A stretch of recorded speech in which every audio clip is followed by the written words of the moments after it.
سب کے پیٹ میں درد شروع ہو گیا۔ طاہر حسین کا نام کا اعلان کیا تو سب کے سر میں درد شروع ہو گیا۔ ارے جس کے پیٹ میں درد ہو رہا ہے، جس کے سر میں درد ہو رہا ہے، کیا تم بھول گئے کہ تم طاہر حسین کی گھر کے چھت پر بیٹھ کر کتنے مرتبہ طاہر حسین نے تم کو کھانا کھلایا تھا؟ کیا تم بھول گئے کہ طاہر حسین کی چھت پر بیٹھ کر تم نے کیا کیا گفتگو کی تھی؟ آج کوئی نہیں پلٹ کر پوچھتا اس گھر کی طرف۔ بتاؤ گلفشاں سیفی جیل میں کیسے؟ اس ملک میں عجیب و غریب معاملہ ہے کہ 2 مکھیہ منتری جیل کو چلے گئے، جھارکھنڈ کے، دلی کے، ان کو بیل ہو گئی، مگر جو 5 سال سے سڑ رہے ہیں ان کو بیل نہیں ہوتی ہے۔ کون ہے اس کا ذمہ دار؟ اکاؤنٹیبلٹی کس پر عائد ہوگی بتاؤ؟ کب تک نیشنل میجارٹی اور نیشنل مائنورٹی کو دبایا جائے گا؟ کب تک یہ بحث چلے گی نیشنل میجارٹی ہے، نیشنل مائنورٹی ہے؟ ارے قانون تو سب کے لیے اگر برابر ہے، اگر کیجریوال کو بیل ہو گئی، سسوڈیا کو بیل ہو گئی، تو کیوں نہیں دوسروں کو بیل ہو رہی ہے؟ سب پر بھی وہی گریویس آفینسز ہے، مگر تم کو بیل ہو سکتی ہے اور جو بچے جیلوں میں سڑ رہے ہیں ان کو بیل کیوں نہیں ہو سکتی بتاؤ؟ میرے عزیز دوستوں اور بزرگوں، یہی نہ اعوذ باللہ من الشیطان الرجیم، بسم اللہ الرحمن الرحیم، السلام علیکم ورحمۃ اللہ وبرکاتہ۔ معزز حاضرین اکرام، بزرگان قوم اور ملت، میری عزت دار ماں اور بہنوں، غیور نوجوان ساتھیوں، شہ نشین بتشریف فرما سابقہ رکن پارلیمان وہ انچارج دلی و مہاراشٹرا کے صدر مجلس اتحاد المسلمین محترم جناب امتیاز جلیل صاحب،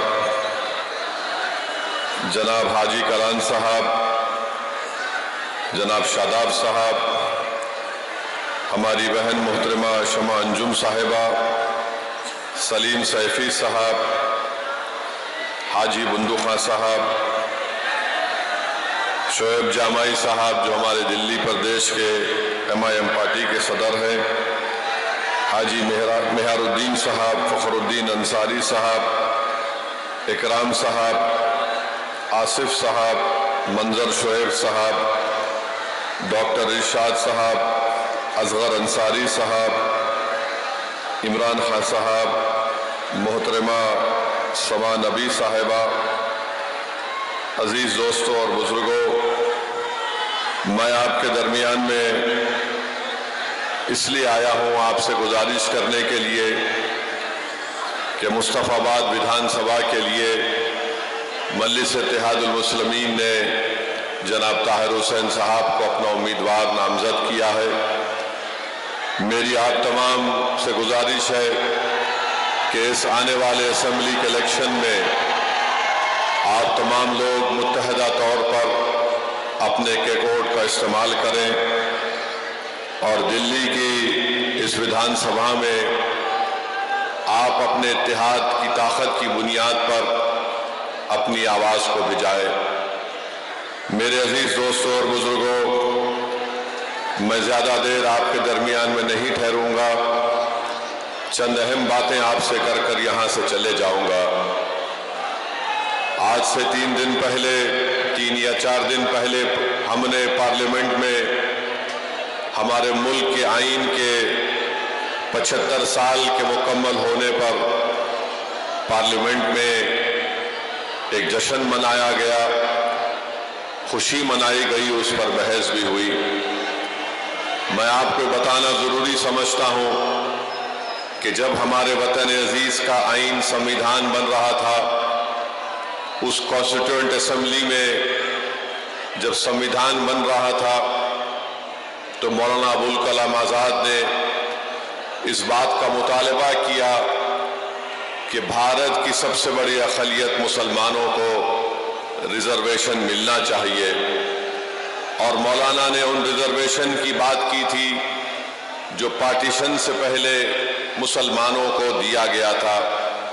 اور جب مولانا نے اس بات کا مطالبہ کیا تو سردار پٹیل نے اس وقت مسلم لیگ کے باغی ریبل لوگ تھے، جس میں عابد حسین اور ایک محترمہ تھی، ان کو سردار پٹیل نے اشارہ کر کے کہا کہ تم ان کا جواب دو، اور ان دونوں نے اٹھ کر مولانا آزاد سے کہا کہ آپ بھارت کے مسلمانوں کو آئسولیٹ کرنا چاہتے ہیں، الگ تھلگ کرنا چاہتے ہیں، ان کو مین سٹریم میں آنا چاہیے۔ مولانا آزاد نے اس وقت ایک تاریخی جملہ کہا تھا کہ یہ بھارت کی جہاں پر سمویدھان بنایا جا رہا ہے، یہ میرے لیے ایک نیا قید خانہ بن گیا۔ میرے عزیز دوستوں اور بزرگوں، 75 سال پہلے بابا صاحب امبیڈکر نے اس بات کو کہہ دیا کہ بھارت کے اقلیتوں کو کبھی بھی سطح میں ان کو حصہ داری نہیں دی جائے گی، اور اگر وہ اقتدار میں اپنے حصے کا مطالبہ کریں گے تو ان پر ایک الزام لگا دیا جائے گا کہ یہ فرقہ پرست ہے، یہ فرقہ پرستی کو فروغ دے رہے ہیں۔ اور بابا صاحب امبیڈکر نے یہ کہا کہ اسی کو میں دیکھتے ہوئے میں نے شیڈول کاسٹ کے لیے سمویدھان میں ان کے حقوق کی حفاظت کے لیے میں نے اس کو سمویدھان میں لکھایا۔ بتائیے 75 سال میں کیا بدلا؟ لوگ آج اسد الدین اویسی پر الزام تو لگاتے ہیں بھڑکاؤ بھاشن کا، مگر جو بات مولانا آزاد نے کہی تھی، آج 75 سال کے بعد بھی ہم اس بات کا مطالبہ کر رہے ہیں کہ ہم کو ریزرویشن ملے، مذہب کی بنیاد پر نہیں، سماجی، اقتصادی اور تعلیمی پسماندگی کی بنیاد پر ملے۔ جب ہم اس بات کا مطالبہ کرتے ہیں کہ ہم کو حصہ داری دیا جائے تو الزام ہم پر یہ لگایا جاتا ہے کہ تم فرقہ پرستی کو فروغ دینا چاہتے ہو۔ الزام اس وقت بھی لگا تھا 75 سال پہلے، آج بھی لگ رہا ہے۔ میرے عزیز دوستوں، بزرگوں، نوجوانوں، میری اس بات کو آپ ذہن نشین کر لیجئے کہ جب مجلس اس بات کا مطالبہ کرتی ہے کہ مسلم اقلیت کی بھی ایک لیڈرشپ ہونی چاہیے، مسلم اقلیت کو بھی ان کا حصہ ملنا چاہیے اقتدار میں، تو آج جو لوگ مجلس کو گالی دیتے ہیں اور الزام لگاتے ہیں، مجھے ان کے الزام کی فکر نہیں ہے، کیونکہ یہی لوگ تھے جو 75 سال پہلے بھی مولانا آزاد پر الزام لگائے۔ بلکہ امبیڈکر نے یہ کہہ دیا تھا کہ جب اس ملک کی اقلیت اپنے حصہ داری کی بات کرے گی تو اس ملک کی اکثریت یہ کہے گی کہ یہ فرقہ پرستی کی اور نیشنلزم کی بات کر دیتے ہیں۔ میرے عزیز دوستوں اور بزرگوں، آج پھر آپ کے پاس ایک وقت آیا ہے، آپ یہاں سے مجلس کے امیدوار کو کامیاب کریے۔ یہ ایک شخص کی کامیابی نہیں ہوگی، بلکہ یہ آپ کی ایک سوچ کی کامیابی ہوگی۔ یہ ایک شخص کو آپ متحدہ طور پر اپنا ووٹ ڈال کر کامیاب نہیں کریں گے، بلکہ آپ اپنی ایک لیڈرشپ کو مضبوط کریں گے۔ بھارت میں سب سماج کی لیڈرشپ بن سکتی ہے، مگر اگر کسی ایک سماج کی سیاسی لیڈرشپ اگر کوئی برداشت نہیں کرتا تو وہ مسلمانوں کی سیاسی لیڈرشپ کو کوئی برداشت نہیں کر سکتا۔ منشا اور مقصد ایک ہی ہے کہ ہم غلامی کرتے رہیں، ہم بھیک مانگتے رہیں، ہم اقتدار میں حصہ کا مطالبہ نہ کریں، بلکہ آج ہم کو یہ کہا جاتا ہے کہ اگر تم زندہ ہو تو ہماری وجہ سے ہو۔ مگر بتائیے میرے عزیز دوستوں اور بزرگوں، ہم کب تک گھٹ گھٹ کر، ہم کب تک ڈر ڈر کر زندگی گزاریں گے؟ جمہوریت ہے، بھارت کے آئین کے مطابق، سمویدھان کے مطابق ہم سب تمام برابر ہیں، ہم انسان ہیں، اور جس طرح ہر کسی کو اپنے سماج کی لیڈرشپ بنانے کا حاصل ہے، اسی طرح بھارت کے مسلمانوں کو بھی اپنی لیڈرشپ بنانے کا اختیار حاصل ہے۔ لوگ بار بار کہتے ہیں کہ مجلس جس چیز کی بات کرتی ہے اس سے بی جے پی کو فائدہ ہوگا۔ میں ان لوگوں سے پوچھنا چاہ رہا ہوں، بتاؤ ہم کیا دنیا میں اس لیے پیدا ہوئے کہ تم کو جتائیں، تم کو کامیاب کریں، اور ہم ووٹ تم کو ڈالیں اور تم بی جے پی کو روک نہیں پاتے ہو؟ بی جے پی اقتدار پر دوبارہ آ جاتی ہے۔ یاد رکھیے، بھارت کے مسلمانوں کو اس بات کا فیصلہ کرنا ہے کہ آپ کب تک نام نہاد سیکولر پارٹیوں کے جھولی میں اپنا ووٹ ڈالیں گے؟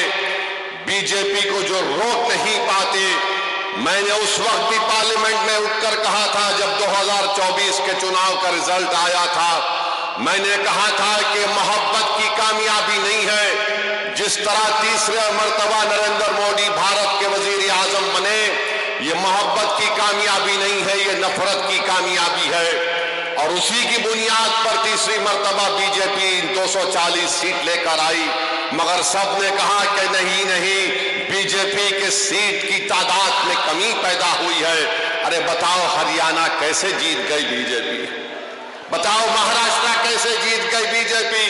ہم پکارتے رہے، ہم اپنے حلق کو سوکھا کر لیے، چیخ مار مار کر کہتے رہے دیکھو یہ ہمارا کام نہیں ہے، ہم بی جے پی کو روکنا ضروری ہے، مگر یہ پوری ذمہ داری ہم پر کیوں عائد کرتے ہیں؟ ارے ایک ہی سماج ہے جو بی جے پی کے خلاف ووٹ دے رہا ہے، اس کا نام مسلمان ہے۔ باقی کے سب سماج ہیں، ان کی اکثریت، ان کی میجارٹی بی جے پی کو ووٹ ڈال رہی ہے، مگر ہمارے گلے میں سانپ ڈال دیا گیا کہ نہیں تم بی جے پی کو روکو۔ ارے بتاؤ تم نے ہریانہ میں کیوں نہیں روکے بی جے پی کو؟ بتاؤ دلی میں ایک بھی کیوں نہیں جیتا تمہارا؟ تم نے تو مسلمان کو ٹکٹ دینا تو دور کی بات، تم بی جے پی کو نہیں روک پائے۔ کون ذمہ دار ہے اس کا؟ میری بات آپ سمجھیے۔ یاد رکھیے، اگر آپ پھر سے اس کا شکار ہوں گے، نہیں ہم کو بی جے پی کو روکنا ہے، یقیناً روکنا ہے، مگر روکنے کا مطلب یہ نہیں ہے کہ تم اپنے بچوں کو جو 5 سال سے جیل میں سڑ رہے ہیں، جن کا نام وہ لینا نہیں چاہتے، آپ انہی کو ووٹ دیں گے؟ جو 5 سال سے جو جیل میں سڑ رہے ہیں، جس کا باپ پریشان، جس کی بیوی پریشان، جس کے اولاد بچے تھے جوان ہو گئے، ان کا نام نہیں لینا چاہتے؟ جو بچے جیلوں میں سڑ رہے ہیں تو ان کا نام نہیں لیتے، مگر آپ ان کو ووٹ دینا چاہیں گے؟ یہ بی جے پی کو روکنا ہے۔ ارے بی جے پی کو تو ہم ہی روک رہے ہیں، ہم بی جے پی کو نہ کبھی ووٹ دیے نہ کبھی دیں گے، مگر یہ لوگ کیا بی جے پی کو روک پا رہے؟ نہیں روک پا رہے۔ یہ اپنی زبان سے نام تک نہیں لیتے۔ طاہر حسین کے نام کا اعلان کیا تو سب کے پیٹ میں درد شروع ہو گیا۔ طاہر حسین کا نام کا اعلان کیا تو سب کے سر میں درد شروع ہو گیا۔ ارے جس کے پیٹ میں درد ہو رہا ہے، جس کے سر میں درد ہو رہا ہے، کیا تم بھول گئے کہ تم طاہر حسین کی گھر کے چھت پر بیٹھ کر کتنے مرتبہ طاہر حسین نے تم کو کھانا کھلایا تھا؟ کیا تم بھول گئے کہ طاہر حسین کی چھت پر بیٹھ کر تم نے کیا کیا گفتگو کی تھی؟ آج کوئی نہیں پلٹ کر پوچھتا اس گھر کی طرف۔ بتاؤ گلفشاں سیفی جیل میں کیسے؟ اس ملک میں عجیب و غریب معاملہ ہے کہ 2 مکھیہ منتری جیل کو چلے گئے، جھارکھنڈ کے، دلی کے، ان کو بیل ہو گئی، مگر جو 5 سال سے سڑ رہے ہیں ان کو بیل نہیں ہوتی ہے۔ کون ہے اس کا ذمہ دار؟ اکاؤنٹیبلٹی کس پر عائد ہوگی؟ بتاؤ کب تک نیشنل میجارٹی اور نیشنل مائنورٹی کو دبایا جائے گا؟ کب تک یہ بحث چلے گی نیشنل میجارٹی ہے، نیشنل مائنورٹی ہے؟ ارے قانون تو سب کے لیے اگر برابر ہے، اگر کیجریوال کو بیل ہو گئی، سسوڈیا کو بیل ہو گئی، تو کیوں نہیں دوسروں کو بیل ہو رہی ہے؟ سب پر بھی وہی گریویس آفنسز ہے، مگر تم کو بیل ہو سکتی ہے، اور جو بچے جیلوں میں سڑ رہے ہیں ان کو بیل کیوں نہیں ہو سکتی؟ بتاؤ میرے عزیز دوستوں اور بزرگوں، یہی ناانصافی ہے۔ اگر آج آپ مصطفیٰ آباد سے اپنی آواز کو بلند کرنا چاہتے ہیں، اگر آپ اس ناانصافی کو ختم کرنا چاہتے ہیں، تو متحدہ طور پر اپنے ووٹ کا استعمال کریے۔ میں ذمہ داری کے ساتھ مصطفیٰ آباد میں کھڑے ہو کر آپ تمام بزرگوں، نوجوانوں اور ہماری ماں اور بہنوں سے عرض کرنے آیا ہوں، یہاں سے اگر آپ بی جے پی کی